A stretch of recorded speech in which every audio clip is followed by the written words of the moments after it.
Okay. Can you introduce yourself for us and tell us a little background about yourself? So. Sure.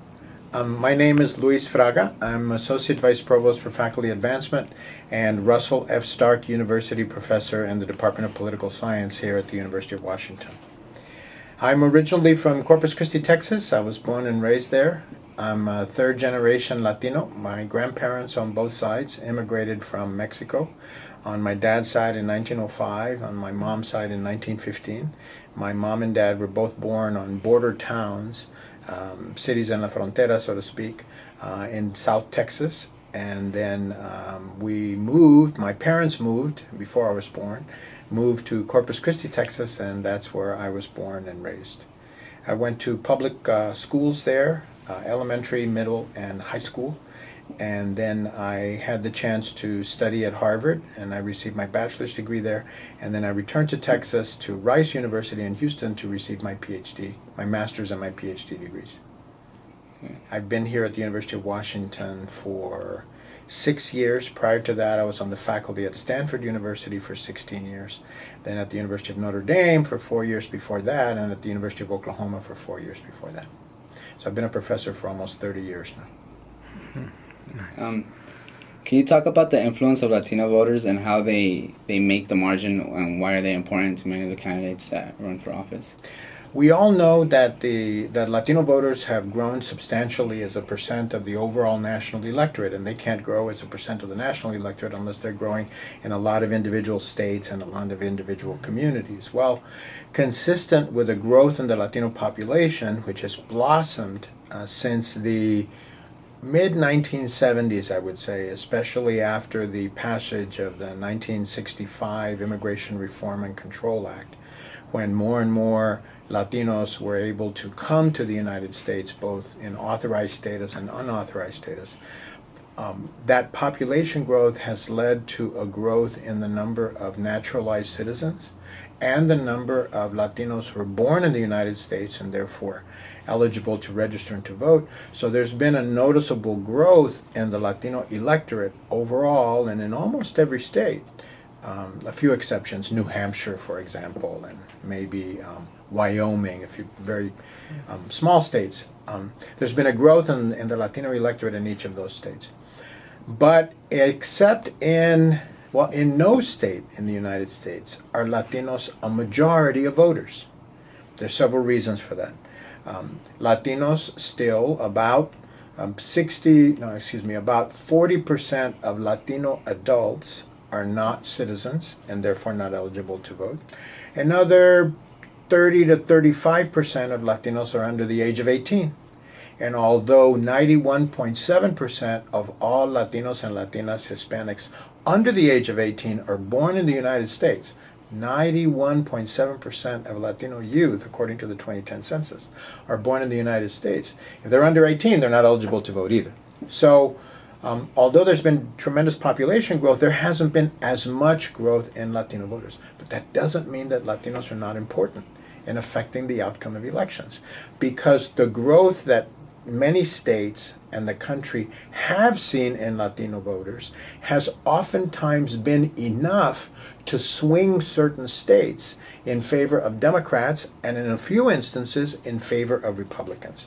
Remember that although Latinos may not be a majority, say as in California they're about 20% of the electorate, more or less, that 20%, if they vote together as a bloc, could, in combination with white voters, Caucasian voters, African American voters, and Asian voters, Latinos could be part of that winning coalition, part of that majority, right? And as happened in a couple of instances, they could also be part of a winning majority on behalf of Republicans as well as on behalf of Democrats. We can talk about that more in just a minute if you want. So what has happened is that Latinos have become a very important part, especially since President Obama's 2008 election, of Democrats' strategies to win key states, key competitive states for the White House. A competitive state is a state that can go either way, either Democrat or Republican. States like New Mexico, states like Nevada, states like Colorado, states like Florida, as an example. And the Latino population growth there, if captured properly, could work to the advantage of Democrats, since Latinos, on the average, tend to identify as Democrats by a 3-to-1 margin. So what's important to understand about Latino voters is that they're going to continue to increase as a percent, and as states get more competitive, the importance of Latino voters grows even more. A state like Washington is very interesting. Washington has a history of competitive statewide elections.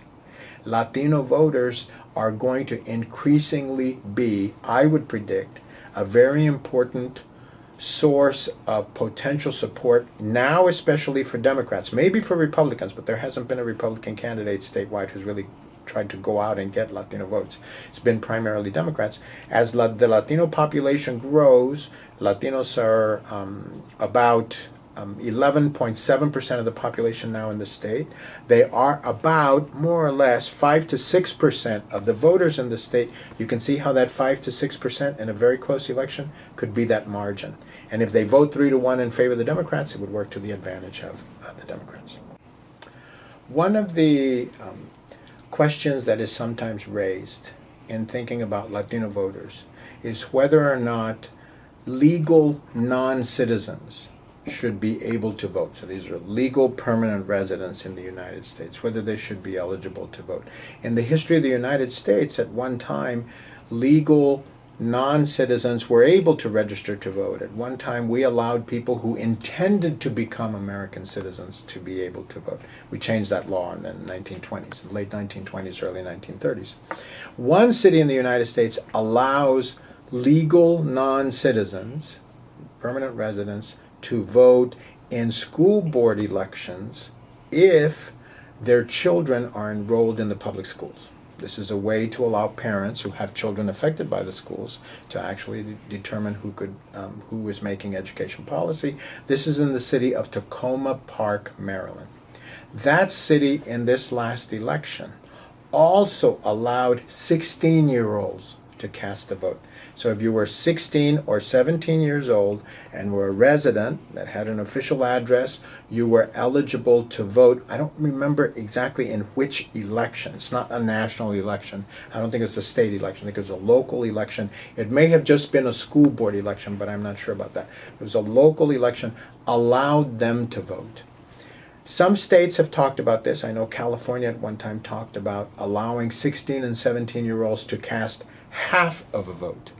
And the idea behind it was, if youth 16 and 17 get used to participating when they turn 18, then they'll be more likely to participate, because this just becomes part of their cultural tradition, part of their expectations of themselves. I think that's a great idea.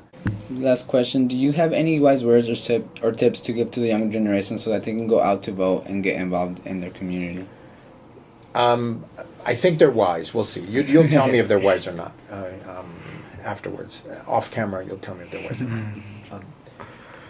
It is still the case that only about, it varies, but only about 60 to 65% of Latinos, Latinas, Hispanics, different countries of origin, right, different generations, but if you lump us all together, if you lump all Latinos together, about 65% who are American citizens, who are above the age of 18, and who are not incarcerated because of a felony conviction. So the eligible voters, right? Only about 60 to 65% of us are registered to vote. We also know, so there's a need for more voter registration.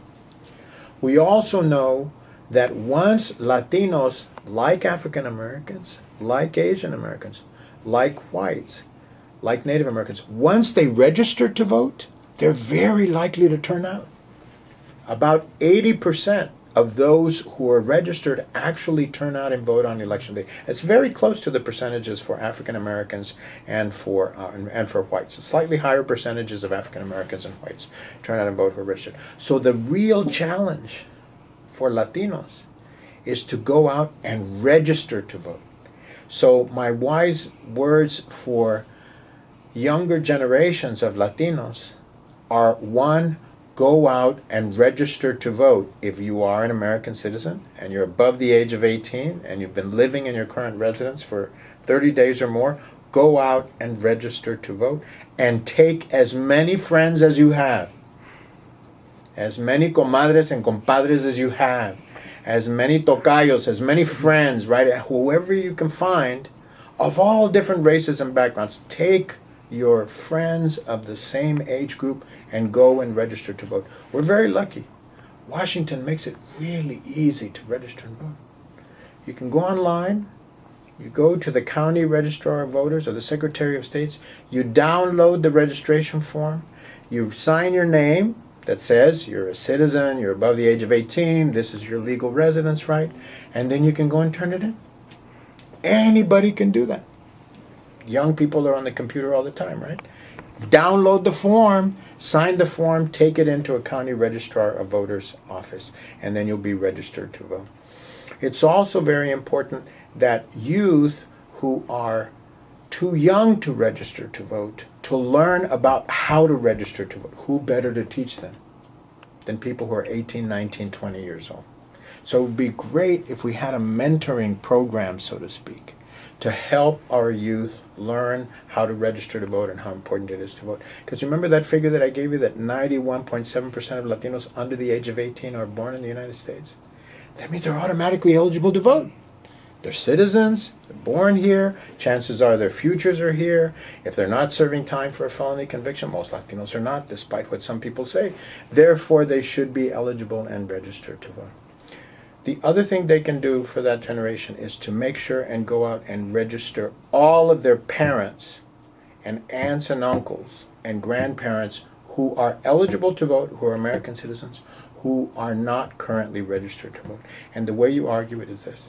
What you say is, and this even youth who are under the age of 18 can do, you can say, look, I need you to help our country do a better job of making sure that there are plenty of opportunities for the next generation. So do this as a favor for me. Do this as part of the legacy that you want to leave me. And there are very few parents that I know, when asked by their children to do something that's in the interest of the children, very few parents that I know who won't do that. For Latino parents, many of whom have sacrificed tremendously as immigrants themselves, who then would be naturalized to be eligible to vote, or for those who were born in the United States but have parents who immigrated here like I did, I think we would be especially responsive to calls by our children and our grandchildren to ask us to register to vote to help them live better lives. That sort of family unity and family incentive, I think, could be key to getting more Latinos to register and then to vote on Election Day.